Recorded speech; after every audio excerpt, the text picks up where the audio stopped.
سلام، انسی هستم. شعار من با من ببا. امیدوارم حال همگیتون در ایران و سراسر جهان خوب باشه و امیدوارم قسمت‌های قبلی رو که به معرفی کانال و معرفی ابزار قالیبافی گذشته بود اونا رو دیده باشید و مشتاق و منتظر که ادامه بدیم. خب ما برای شروع هر کاری مقدمات کار رو باید آماده کنیم. ما باید ابتدا چله کشی انجام بدیم تا بر اساس اون بتونیم بافتمون رو انجام بدیم. گفته بودیم که چله کشی پایه و اساس بافت در واقع هست، ستون کارمونه. خب چله کشی چطور انجام میشه؟ چله کشی بر اساس سیاه بندی که روی سر دار و زیر دار انجام میدیم انجام میشه. خب سیاه بندی خودش باز بر اساس رد شمار فرشه. رد شمار چیه؟ رد شمار به شما میگه که شما در هر 7 سانتتون چند تا چله دارید. رد شمار به شما کمک میکنه علاوه بر بافت قالی، در زمانی که شما میخواید یه قالی رو بخرید بدونید که تصور کنید که در اون 7 سانتی که وجود داره چند تا چله کشیده شده و ارزش اون قالی چقدره. وقتی که به شما گفته میشه رد شمار این فرش 30 و در مقابل وقتی گفته میشه رد شمار فرش 60 هست، شما خیلی سریع تفاوت این دوتا رو حس میکنید و بدونید که رد شمار 60 به بالا دیگه کارها خیلی ظریف میشه و مربوط میشه به کارهای ابریشمی. هیچ کس دیگه نمیتونه به شما کلکی بزنه. در واقع شما ارزش هر کاری رو که دارید میخرید به قیمتی که دارید میخرید متوجه میشید. خب ما میخوایم الان برای خودمون چله کشی کنیم بر اساس سیاه بندی و رد شمار. پس وقتی که میگیم ما رد شمارمون 40، یعنی اینکه در هر 7 سان 40 تا چله باید کشیده بشه. خب من ابزاری رو که امروز لازمه برای این کار به شما بگم. یکی از این چسب‌های کاغذیه.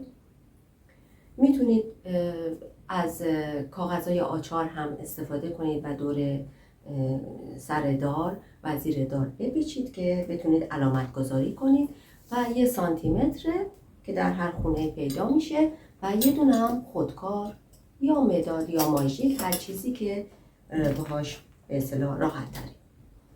خب تا من برم اون طرف که به شما فرمول سیاه بندی رو بگم، شما لطفاً سابسکرایب و لایک رو بزنید تا یه انرژی به کانال خودتون بدید. متشکرم. خب این از دارمون، معرفی دار. دو طرف رو بهش میگن راستروها. این قسمت سر داره، این قسمت زیر دار. قراره به طور عملی ما سیاه بندی رو بگیم که چیه. میایم اول با این چسب کاغذی یا اینکه با یه کاغذ آچار این قسمت سر دار و زیر دار رو با چسب میچسبونیم. اون چسب کاغذی خودش میچسبه و اون کاغذ آچار هم دورش لوله میکنیم و خیلی صاف میچسبونیم و بعد با 1 سانتیمتر داخل زیر دار از ابتدا تا انتهاش رو اندازه میگیریم، وسطش رو مشخص میکنیم و از دو طرف شروع میکنیم 7 سانت 7 سانت جدا کردن. 2 تا 7 سانت این طرف، 2 تا 7 سانت هم این طرف جدا میشه. سر دار رو هم همینطور از ابتدا تا انتهای دار رو اندازه میگیریم، وسطش رو مشخص میکنیم و بعد 7 سانت 7 سانت این طرف و این طرف رو جدا میکنیم. همیشه مرکز کارمون وسط دارمونه و دو طرف سیاه بندی میشه. این از این قسمت.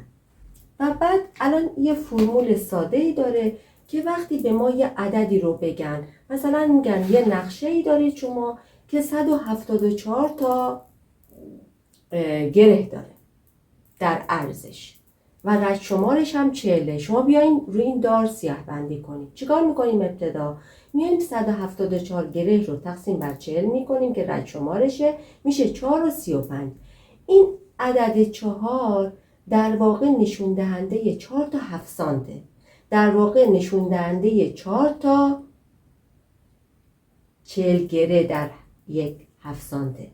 4 تا 40 گره در هر 7 سانت. خب که میشه روی هم 160 گره. ما این قسمت 35 صدم رو میخوایم حساب کنیم، ببینیم در دو طرف دارمون بعد از این 4 تا 7 سانت که جدا کردیم چند سانت دیگه باید دو طرف دار چله کشی بشه و چند تعداد دیگه. خب 35 صدم رو ضرب در 7 میکنیم میشه 2.45، یعنی 2 سانت و 45 میلیمتر تقسیم بر 2 میکنیم میشه 1 سانت و 225 میلیمتر. از اون طرف ما 160 رو که جا داده بودیم، خب 174 رو منهای 160 میکنیم 14، یعنی 14 گره مونده، تقسیم بر 2 میکنیم میشه 7. یعنی نشون میده که ما در این 1 سانت و 225 میلیمتر این طرف و اون طرف هر دو 7 گره باید زده بشه. پس الان سیاه بندیمون اینجا یه علامتی میزنیم دو طرف 1 سانت و 225 میلیمتر دو طرف رو به اضافه 4-5 تا هر طرف برای کناره یا شیرازه کنار میذاریم. حالا این زمانی هستش که شما این تقسیم رو که انجام دادید 174 تقسیم بر 40 شده 4.35، یعنی این 4مون عدد زوجیه. ولی یه وقتی شاید یه عددی به ما دادن که عدد نتیجهش اولش 3 و خورده‌ای باشه. خب مثلا مثل این یه نقشه دیگه ای داریم که 128 گره داره و رشت‌شمار 40. میایم 128 رو تقسیم بر 40 میکنیم میشه 3.20. حالا چی کار باید بکنیم؟ میایم به اولین عدد زوج قبل از خودش میرسیم. قبل از 3 اولین عدد زوج چیه؟ 2. خب 2 تا ازش کم میکنیم میشه 1.20. این 2 نشون دهنده اینه که از وسط دار، از وسط سر دار و زیر دار 2 تا 7 سانت در واقع باید جدا کنیم. بعد بقیهش رو به دو طرف اضافه کنیم. 1.20 رو ضرب در 7 میکنیم میشه 8 سانتی متر و 40 میلیمتر تقسیم بر 2 میکنیم میشه 4 سانتی متر و 20 میلیمتر. یعنی ما باید بعد از اینکه این دوتا رو جدا کردیم 4 سانت و 20 میل از دو طرف جدا کنیم و ادامه بدیم بقیه چله هایی که اضافه مونده رو جدا کنیم بهش اضافه کنیم.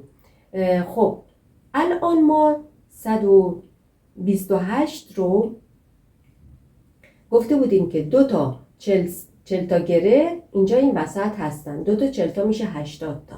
128 رو منهای 80 میکنیم میشه 48. 48 هم تقسیم بر 2 میکنیم میشه 24. یعنی تعداد گره در هر دو طرف باید اون اضافاتش 24 گره باشه. یعنی در هر 4 سانت و 20 میلیمتر ما 24 تا گره باید اضافه بشه. علاوه بر اون خب 4-5 تا هم که اضافه میذاریم برای دو طرف کناره.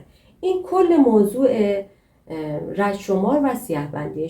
شما هر عددی رو بدن میتونین با این تقسیمات خودتون به راحتی میتونید اگر زوج بشه چیکار کنید، فرد بشه چیکار کنید و اصلا ببینید در ابعاد کارتون جا میشه یا نه. و یه نکته هم هست، در زمانی که میبافین باید اونجا هم یه محاسباتی انجام بشه که بعدا موقع بافت به شما میگم که دچار بالا زدگی یا پایین زدگی نشین.